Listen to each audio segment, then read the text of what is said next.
Welcome back to my channel. I'm here with another terrifying tale from our subscribers, so let's dive right in. My husband and I have an old house. It's beautiful, just over 100 years old.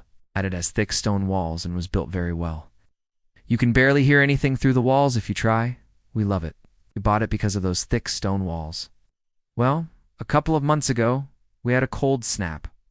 One night it dropped to about 18 degrees Fahrenheit or -8 Celsius overnight. But since our house is so well built, we didn't really feel it that much inside. Went to sleep with the windows open because we could still hear each other perfectly fine even with the windows open. The windows are double hung and at least 4 panes of glass total between us. We usually sleep with our mouths open too, but not this night. We woke up around 3 a.m. to what sounded like heavy breathing on the other side of the wall where our bedroom is. We looked at each other and kind of laughed, thinking it was a dream. Then we started hearing scratching noises. My husband called it a cat, but I wasn't sure. Our closest neighbors are about 400 feet away, and their house is set well back from ours. Plus, they have 2 huge Malamutes that would never let anything get close enough to our house.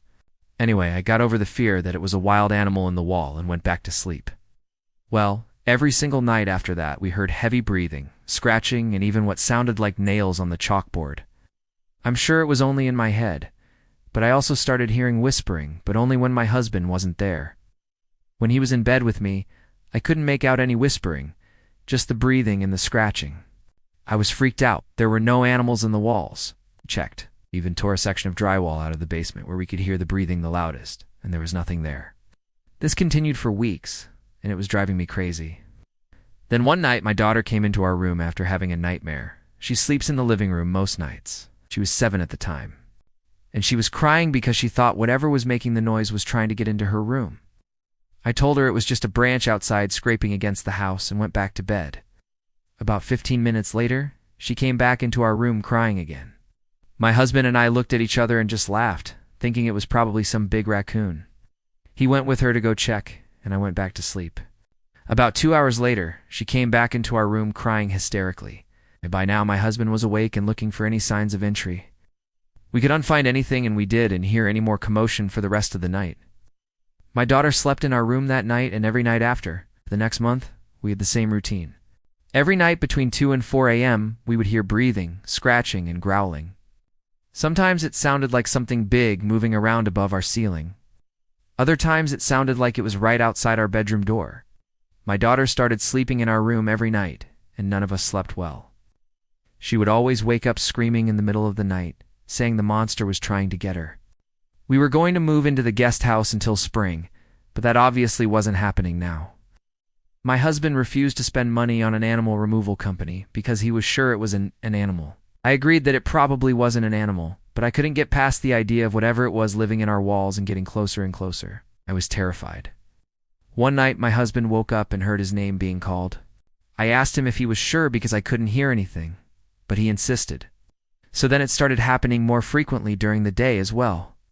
My husband would be working in the basement, and he would come up the stairs and tell me he had heard his name being called. Sometimes he would even hear me being called by name while I was home alone during the day. He put up cameras in the basement and all around the house. Nothing. He was starting to freak out a little bit. I tried to calm him down and told him we'd figure it out in the morning, but that night it escalated. While I was home alone, my husband was at a friend's house helping them with a project. Around 9 p.m., I was watching TV in the basement, and I heard my name being called. I ran upstairs to look out the window and see if maybe I had misheard and someone was outside calling my name. It was a clear night with no one outside at all. Figured it was just my imagination and went back downstairs. At about 9:30, the power went out.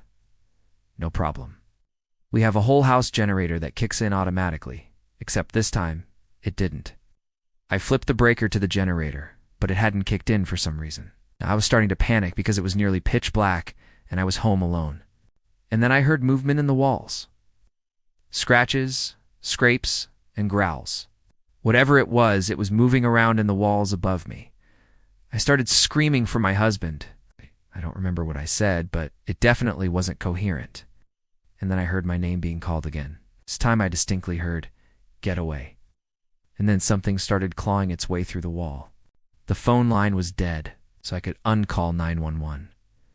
I grabbed my 22 and ran up the stairs to hide in the only place I could think of. That's when I saw it. A hole had been torn through the drywall and plaster in my son's room where the breathing and scratching had been the loudest. And in that hole was an arm. Not a human arm, but definitely a flesh and blood arm. It was hairy, long, and tipped with wickedly sharp claws. I screamed and fired 3 shots at it before I ran out of bullets.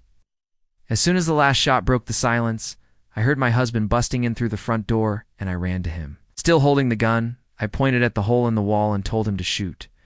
But before he could say a word, the arm disappeared back into the wall, and everything went silent. We spent the night together in the basement with the TV on, not daring to go upstairs. In the morning, my husband and I, and my brother-in-law, went up to check the damage. The hole in the wall was gone. The arm was gone. There was no sign that anything had ever been there.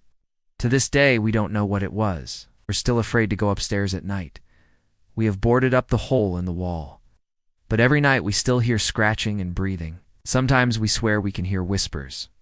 My daughter sleeps in our room still, and we haven't found any other holes, but we keep checking. What do you think it was? Let me know in the comments below, and thanks for watching. If you enjoyed this episode, please subscribe and join our community for more scary stories.